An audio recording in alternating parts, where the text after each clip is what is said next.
तो कुछ दिनों से आप लोग हर जगह शायद एक बात को सुन रहे होंगे कि अब हमारा देश वर्ल्ड के 5th लार्जेस्ट इकोनॉमी बन गई है और अगर इसी सरकार इसी तरीके से कुछ साल और काम करते रहे तो हमारा देश वर्ल्ड के 3rd लार्जेस्ट इकोनॉमी बन जाएगा। लेकिन क्या रियलिटी में कुछ चेंजेस आया है इतना बड़ा इकोनॉमी होने के बाद? क्या हमारे देश के लोग सच में इतना अमीर हो गए हैं? तो चलो आज हम सब मिलकर इतने बड़े इकोनॉमी के पीछे की कहानी को जानने की कोशिश करते हैं। मेरा लुक कैसा लग रहा है बताना, और अच्छी लगी तो वीडियो को लाइक करना और चैनल को सब्सक्राइब कर देना, ठीक है।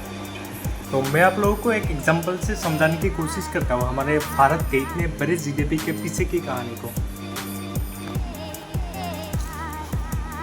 समझ लो 2 गांव है, ठीक है। 2 गांव है, एक का नाम है, पहले का नाम है विनोद, ठीक है, और दूसरे का नाम है अंबानी, ठीक है। तो एक गांव है विनोद और दूसरे गांव है अंबानी, और विनोद गांव में भी 50 घर लोग हैं और अंबानी गांव में भी 50 घर लोग हैं। और विनोद गांव में क्या है कि हर कोई अच्छे से खा पी रहे हैं, मतलब कोई ज़्यादा अमीर भी नहीं है, मतलब सब लोग इक्वल है एकदम, ठीक है। 50 घर लोग हैं और सब लोग अच्छे से खा पी रहे हैं, कोई ज़्यादा अमीर भी नहीं है, कोई ज़्यादा गरीब भी नहीं है। विनोद गाँव का पूरे मंथली इनकम आता है 10 लाख, ठीक है। पूरे गांव का मतलब कोई खेती कर रहे, कोई नौकरी कर रहे, तो ऐसे मिलाकर सब लोग मिलकर इसमें 10 लाख कमाते हैं पूरे गांव का मिलाकर, ठीक है। और इसका अंबानी गांव है इसमें, ठीक है। इसमें भी 50 घर लोग हैं और इसमें कैसा है कि बस 2-3 घर बहुत ही अमीर लोग हैं और बाकी लोग मतलब बहुत ही ज़्यादा गरीब है। कुछ लोगों के पास तो खाने के लिए भी 2 रोटी नहीं है दिन के, तो ऐसे बस इसमें 2-3 घर ही बहुत ही ज़्यादा अमीर लोग हैं, ठीक है। और इस गांव का मंथली इनकम आता है 50 करोड़, ठीक है, 50 करोड़। तो यहाँ पे जो इतना बड़ा इनकम मंथली इनकम इस गांव का आता है ना, वो तो बस 2-3 घर लोगों की वजह से ही है। तो ये विनोद गांव में पूरे सब लोग समान तरीके से है, मतलब सब लोग अच्छे से खा पी रहे हैं। लेकिन इसमें क्या है, 2-3 घर बहुत ही ज़्यादा अमीर लोग हैं जो कि करोड़ों में कमाते हैं और बाकी लोगों के पास खाने के लिए भी नहीं है कुछ। तो ठीक ऐसा ही हमारा इंडिया की भी हालत अब ऐसी हो गई है। कुछ लोग करोड़ों में कमा रहे हैं, तो इसलिए हमारा इंडिया का जीडीपी थोड़ा दिखने में बढ़ा हुआ है। तो आपके हिसाब से कौन सा गांव ज़्यादा अमीर है? विनोद गांव जिसमें हर कोई अच्छे से रह रहे हैं, मतलब कोई ज़्यादा अमीर भी नहीं है, कोई ज़्यादा गरीब भी नहीं है, सब लोग अच्छे से खा पी रहे हैं, लेकिन इस पूरे गांव का मंथली इनकम कम है। और दूसरी तरफ है अंबानी गांव जिसमें 2-3 घरे लोग बस बहुत ही ज़्यादा अमीर है, बाकी सब बहुत ही ज़्यादा गरीब है। हाँ, ये बहुत ही ज़्यादा कन्फ्यूजन है ना। ठीक ऐसा ही कंफ्यूजन हमारे देश के साथ भी हो रहे हैं अभी। सब लोग बस बोलते हैं कि हमारे देश अब वर्ल्ड के 5th लार्जेस्ट इकोनॉमी बन गई है, लेकिन क्या आप लोग इतने बड़े इकोनॉमी के पीछे की कहानी को जानते हैं? इसे जानोगे तो आप लोग का दिमाग ही घूम जाएगा। तो देखो, अब हमारा भारत की आर्थिक स्थिति मैंने बोला हुआ अंबानी गांव की तरह ही हो रहा है। कुछ 2-3 लोग ही अमीर होते ही जा रहे हैं और हम सब लोग गरीबी रेखा के नीचे ही जा रहे हैं।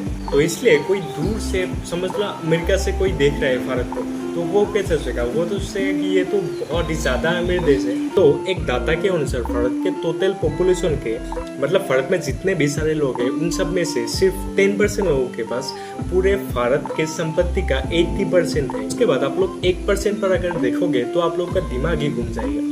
पूरे भारत का आधे से भी ज्यादा प्रॉपर्टी सिर्फ और सिर्फ 1% लोगों के पास है। अगर आप लोग गूगल में देखो तो पूरे भारत का 58% सिर्फ और सिर्फ 1% लोगों के पास है। तो थोड़ा सा गहराई से सोचे तो ये बहुत ही ज्यादा शॉकिंग न्यूज है। पूरे भारत का सिर्फ 1% लोगों के पास 58% संपत्ति है और 10% लोगों के पास 80% संपत्ति है। मतलब बाकी जितने भी करोड़ लोग रहते हैं भारत में, मतलब कितना होगा, 140 करोड़ होगा शायद भारत के पॉपुलेशन। तो 140 करोड़ लोगों में से 90% लोगों के पास भारत के सिर्फ 20% संपत्ति है और बाकी बचा 10% के पास पूरे भारत का 80% संपत्ति है। अरे ऐसे कैसे चलेगा यार? अगर कोई भारत को बाहर से देखे, मतलब समझ लो कोई अमेरिका से भारत को देख रहे हैं, वो क्या देखेगा? वो देखेगा कि भारत के जीडीपी इतने ट्रिलियन डॉलर है, मतलब ये बहुत ही ज्यादा अमीर देश है। भारत में ही कितने बड़े बड़े बिजनेसमैन है, कितने बिलियनियर है। अगर सिंपली बोलो तो बहुत बुरी तरीके से हमारे देश में अमीर और भी अमीर होते ही जा रहे हैं और गरीब और भी गरीब होते ही जा रहे हैं। छोटे मोटे रूप से तो हर जगह पर ये होता ही है, लेकिन हमारे इंडिया में ये एक्सट्रीम हो गया है। मैं एक एग्जांपल से आप लोगों को समझाने की कोशिश करूंगा कि भारत में ये ज्यादा क्यों हो रहा है। तो देखो, पहले एक एरिया था तो वहाँ पे बहुत सारे दुकान थे, तो ठीक है, दुकान थे, मतलब बहुत सारे लोग अपना पेट पाल रहे थे अपना खुद का, तो अच्छे से खा पी रहे थे सब लोग। तो वहाँ पे अचानक एक शॉपिंग मॉल आ गया, बहुत ही बड़ा सा एक शॉपिंग मॉल आ गया। ये शॉपिंग मॉल भी उन 1% लोगों में से किसी का है, मतलब उन लोगों का ब्रांच कहीं पर है, मेन ब्रांच कहीं पर है, तो उन लोगों ने एक शॉपिंग मॉल यहाँ पे खोल लिया। जब शॉपिंग मॉल खोला तो धीरे धीरे साइड के जो दुकान थे ना, छोटे छोटे जो दुकान थे, उन लोगों का क्या हुआ, बिक्री कम होने लगी। लोगों के जो कस्टमर आते थे ना, वो लोग सब शॉपिंग मॉल पर जाने लगे। धीरे धीरे करके क्या हो गया, सारी दुकान धीरे धीरे बंद हो गया और शॉपिंग मॉल और भी बड़ा होते ही गया। दुकान के वजह से सब लोगों को रोजगार मिल रहा था, लेकिन शॉपिंग मॉल ने आके सब खत्म कर दिया।